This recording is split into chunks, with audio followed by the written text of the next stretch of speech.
Mari bergabung dalam Umroh Akbar bareng ANB Angkatan Kedua. Dibimbing oleh Ustadz Aminur Bait. Insya Allah berangkat akhir Februari 2024. Hubungi 0812 9090 4331. Assalamualaikum warahmatullahi wabarakatuh. Innal hamdalillah nahmaduhu wa nasta'inuhu wa nastaghfiruh wa na'udzu billahi min shururi anfusina wa sayyiati a'malina. May yahdihillahu fala mudhillalah wa may yudlil fala hadiyalah. Wa ashhadu an la ilaha illallah wahdahu la syarikalah. Wa ashhadu anna Muhammadan 'abduhu wa rasuluh. Ya ayyuhalladzina amanu taqullaha haqqa tuqatih wa la tamutunna illa wa antum muslimun. Ya ayuhan nasu taqu rabbakumul ladzi khalaqakum min nafsin wahidah wa khalaqa minha zawjaha wa batha minhuma rijalan katsiran wa nisaa'a wattaqullaha alladzi tasaaluna bihi wal arham innallaha kana 'alaikum raqiba. Ya ayyuhalladzina amanu taqullaha wa qulu qawlan sadida yuslih lakum a'malakum wa yaghfir lakum dhunubakum wa man yuti'illaha wa rasulahu faqad faza fawzan 'azima. Amma ba'du, fa inna asdaqal hadithi kitabullah wa khairal huda huda nabiyyina Muhammadin sallallahu alaihi wasallam wa syarral umuri muhdatsatuha fa inna kulla muhdatsatin fid dini bid'ah wa kulla bid'atin dhalalah wa kulla dhalalatin finnar. Wa usalli wa usallim ala nabiyyina Muhammadin wa ala alihi wa sahbihi ajma'in. Hadirin jamaah Jumat belakang Allah Subhanahu wa taala. Syukur alhamdulillah layak kita haturkan kehadirat Allah atas kemudahan yang Allah berikan kepada kita untuk bisa melaksanakan aneka rangkaian ibadah di sepanjang hari Jumat ini. Semoga Allah Subhanahu wa taala menjadikan ibadah yang kita laksanakan diterima oleh Allah dan menjadi tabungan pahala kelak di yaumil akhir. Kita bersyukur kepada Allah atas nikmat dijadikan oleh Allah sebagai muslim yang bisa tinggal di tempat yang aman. Sehingga bapak-bapak sekalian, para jamaah sekalian bisa melaksanakan berbagai macam kegiatan tanpa gangguan. Anda bisa bayangkan, andaikan Masjid Mujahidin ini berada di Palestina, barangkali kita tidak bisa melaksanakan Jumatan sebagaimana yang kita laksanakan di hari ini. Dan kita bersyukur kepada Allah atas hidayah yang Allah berikan kepada kita, sehingga kita dijadikan sebagai muslim ahlu sunnah, di lingkungan muslim ahlu sunnah. Semoga sebagaimana Allah Ta'ala mengumpulkan kita di dunia ini, di masjid ini, kelak nantinya Allah kembali kumpulkan kita di akhirat, di surganya yang penuh dengan kenikmatan. Allah Subhanahu wa taala berfirman, "Yauma tabyaddu wujuhun wa taswaddu wujuh." Pada hari di mana ada wajah yang berubah menjadi putih dan ada wajah yang berubah menjadi hitam. Ibnu Umar radhiyallahu anhu mengatakan, "Yauma tabyaddu wujuhu ahli sunnati wal jamaah wa taswaddu wujuhu ahli bid'ah wal furqah." Besok di hari kiamat, wajah ahli sunnah wal jamaah akan berubah menjadi putih. Allah Subhanahu wa taala mengumpulkan mereka sesuai dengan latar belakang agamanya ketika di dunia. Hadirin yang dimuliakan Allah Subhanahu wa taala, kita memahami bahwa generasi yang nantinya akan menjadi penerus perjuangan kaum muslimin adalah para pemuda. Dan Nabi sallallahu alaihi wasallam banyak memberikan penekanan dan motivasi kepada para pemuda untuk memanfaatkan kesempatan di usia mudanya yang terbaik agar nantinya bisa menggantikan generasi kaum muslimin menjadi lebih baik. Bahkan Nabi SAW sampai menyebutkan bahwa pemuda yang diberi oleh Allah berupa nikmat sehat fisik, sehat jasmani, sehat indranya, sehat kemampuan logikanya, nanti akan dihisap oleh Allah Subhanahu wa taala untuk apa dia gunakan waktu mudanya.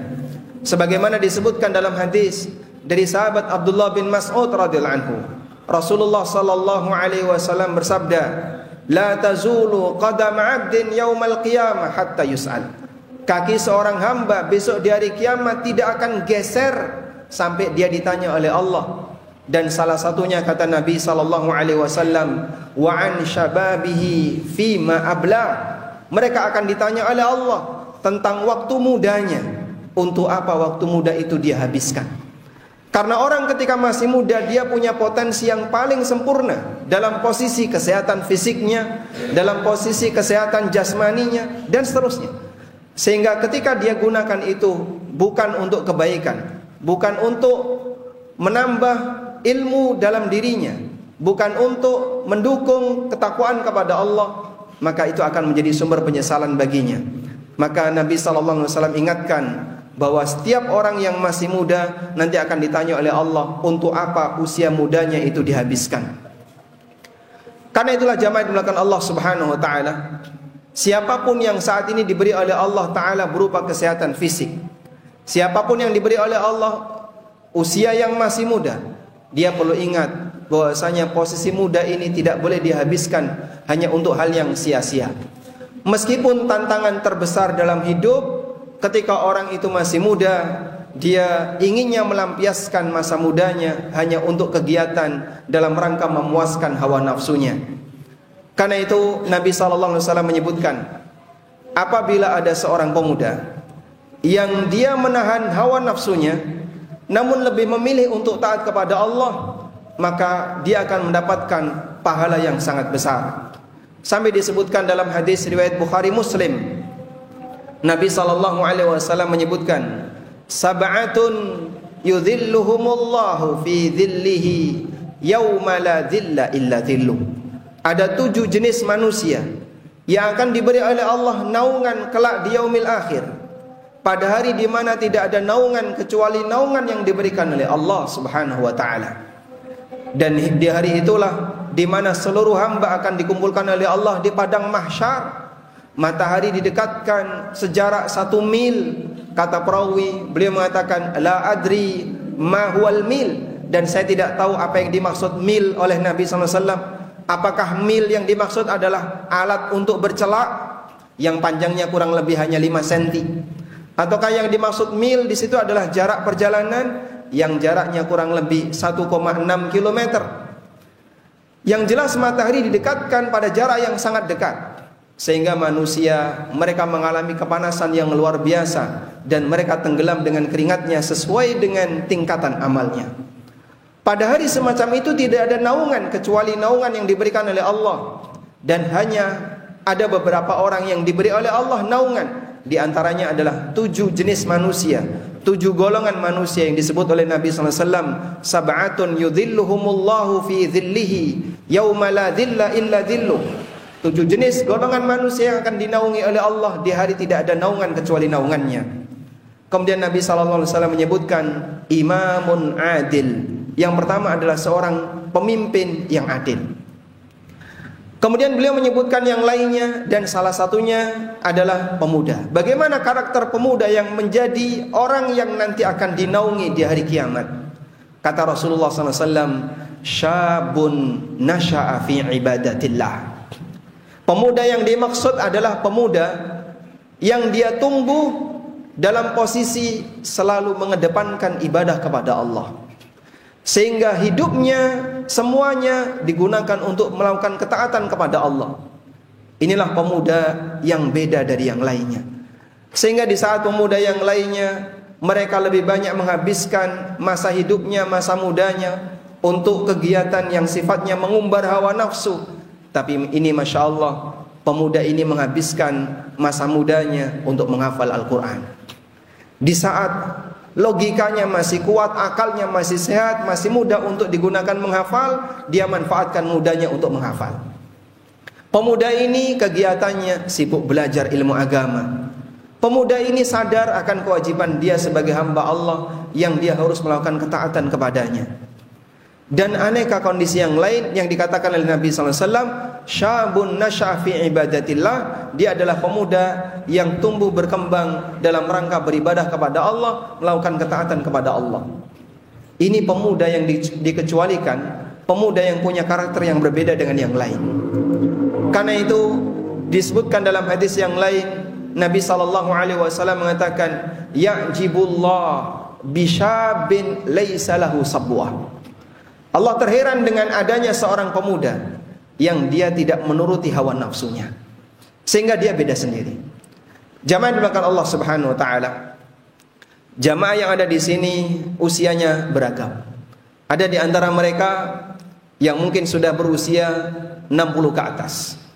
Ada yang 50 ke atas. Ada yang 40 ke atas. Dan ada yang masih di usia belasan tahun, ada yang 20-an tahun. Bagi Anda yang barangkali merasa saya sudah bukan pemuda lagi, maka barangkali pesan yang kami sampaikan ini bisa disampaikan kepada dan diteruskan kepada anak-anaknya atau cucu-cucunya. Sampaikan kepada mereka, kalian punya tanggung jawab yang besar jika ingin menjadi pemuda yang pilihan. Karena pemuda yang pilihan itulah orang yang nanti akan menjadi generasi terbaik. Di saat pemuda yang lupa daratan, dia sibuk dengan aneka kegiatan duniawi, memuaskan hawa nafsunya, ingat hari tuanya bisa jadi hilang. Dia nggak punya masa depan. Tapi bagi pemuda yang saat ini dia menahan diri, berusaha untuk membentuk dirinya menjadi orang yang lebih baik, dia mendekat kepada Al-Quran, dia mendekat kepada agama. Semoga kelak nantinya orang semacam ini akan menjadi manusia yang akan menggantikan pemimpin-pemimpin yang saat ini sedang berada di depan. Kita tidak tahu, barangkali ada salah satu di antara anak keturunan kita yang nantinya akan menjadi ulama kibar kelas dunia. Mungkin saat ini dia sedang menghafalkan Al-Quran mulai dari juz amma, tapi kemudian Allah kasih taufik dia dengan taufik yang sangat besar, Allah curahkan kepadanya, dan di saat itulah dia menjadi pemimpin besar. Karena itu jamaah yang dimuliakan Allah Subhanahu wa taala, pesan semacam ini berlaku bagi semuanya. Bagi Anda yang merasa kondisi Anda masih muda, mari kita manfaatkan kesempatan masa muda kita untuk memperbaiki diri kita. Dan bagi bapak-bapak yang barangkali sudah menginjak usia tua, teruskan pesan ini kepada para anak dan cucunya. Semoga mereka bisa mendapatkan manfaat darinya. Demikian sebagai khutbah yang pertama. Aqulu qawli hadza wa astaghfirullah.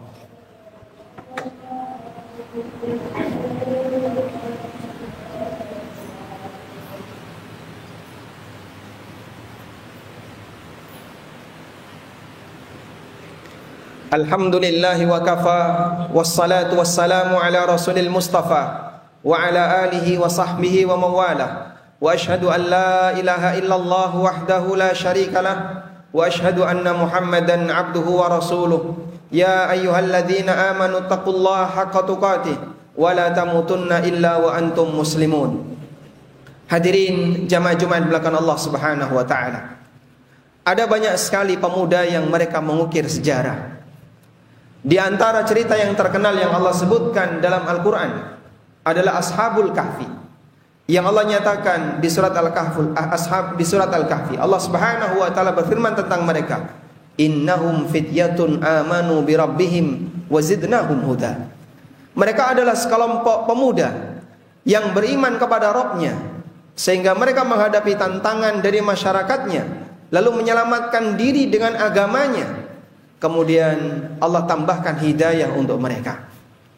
Dan subhanallah, ini pemuda diceritakan oleh Allah dalam Al-Quran. Sementara satu penduduknya tidak ada satupun yang diceritakan, hanya pemuda-pemuda inilah yang diceritakan oleh Allah Subhanahu wa ta'ala. Sehingga kisah itu abadi sepanjang keabadian Al-Quran. Maka kaum muslimin mengenalnya dan mendoakan kebaikan untuknya. Betapa banyaknya pahala yang dimiliki oleh pemuda Ashabul Kahfi. Bahkan mereka menjadi panutan bagi para pemuda-pemuda generasi setelahnya. Karena dia melakukan perubahan besar. Perubahan berupa apa? Perubahan karena menjaga iman. Sehingga Allah jadikan mereka sebagai salah satu di antara tanda kuasanya, tidur selama 309 tahun dan tidak mati, padahal mereka tidak makan, tidak minum. Demikian pula yang terjadi pada Nabi Ibrahim alaihissalam. Nabi Ibrahim ketika berdakwah di tengah masyarakatnya sampai menghancurkan berhala-berhala di kampungnya, ketika beliau masih di usia pemuda. Sampai ketika masyarakatnya itu terheran, siapakah pelaku yang menghancurkan berhala-berhala ini? Mereka tidak tahu siapa pelakunya, karena kejadian itu dilakukan oleh Ibrahim tanpa ada satupun orang yang melihat. Namun di antara mereka ada yang mengatakan, inna sami'na fatan yadhkuruhum yuqalu lahu Ibrahim.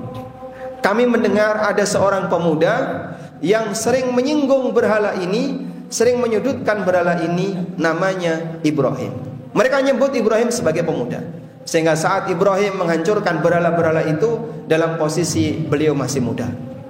Demikian pula para sahabat Rasulullah sallallahu alaihi wasallam.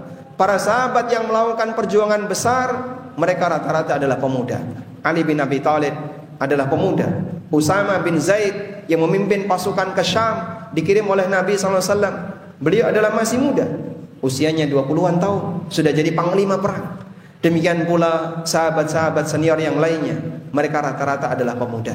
Maka di tangan pemuda kita berharap semoga kaum muslimin bisa menjadi kondisi yang lebih baik, namun dengan satu syarat, mereka harus dididik dan digembleng dengan ilmu agama. Imam Asy-Syafi'i rahimahullah pernah mengatakan, hayatul fata bil ilmi wat tuqa, fa idza lam yakuna la'tibaran lidadihi.